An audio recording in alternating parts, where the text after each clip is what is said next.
Hi everyone, so this is just a section on chlorine treatment.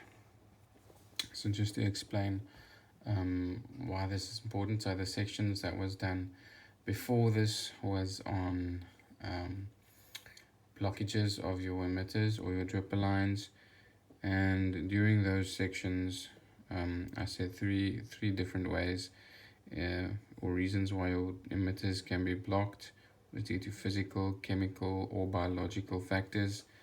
And so we looked at physical, which was something like sand, silt or clay blocking your emitter lines. Chemical was salts or precipitation of chemicals like calcium when your pH is too high, or then biological reasons. So it's the physical, chemical and biological, and then especially at biological, which is like algae or something like that. Treating it with chlorine can remove that algae or that biological growth in your dripper lines. So there are two different calculations that we are going to use to determine how you're going to treat this, the chlorine treatment. This is the first one. That's IT equals 0.024 QK, and so IT is the injection rate. So if this is your dripper line right here, then that injection rate, and Q is the rate at which the water is flowing in your dripper line, and then K is the concentration. So this question says a producer wants to apply chlorine gas daily at a concentration of 3.5 milligrams per liter. So that would be K equals 3.5 milligrams per liter. Q is then that system flow rate of 285 cubic meters per hour. So the question is, calculate chlorine solution injection rate in kilograms per day. In Afrikaans, bereken die chloroplossing toedieningstempo in kilogram per dag. And so that is 0.024 multiplied by that 285,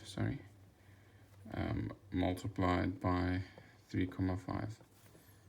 And so if you are going to multiply those three values with each other, you'll get an answer of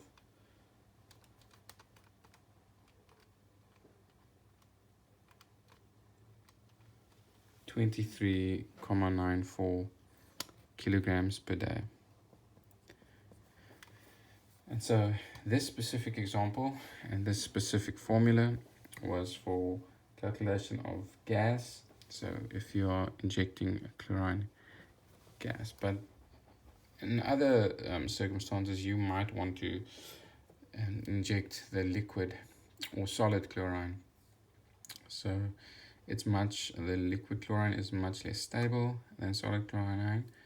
And so you're going to use a different formula. So it's going to be very similar to this one, except you'll say that IT equals 0.1 multiplied by Q, K, and then on top of P.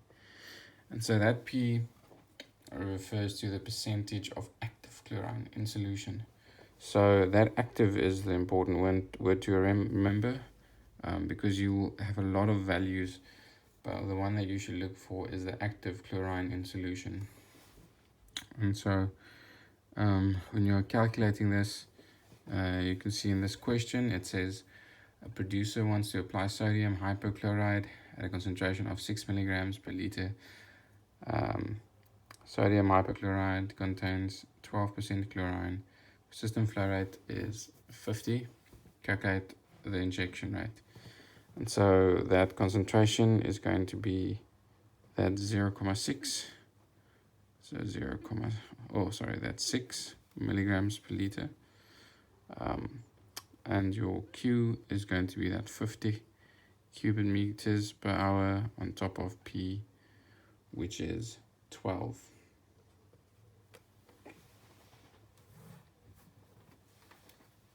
So to calculate that, I'm going to have to put this into my calculator quickly.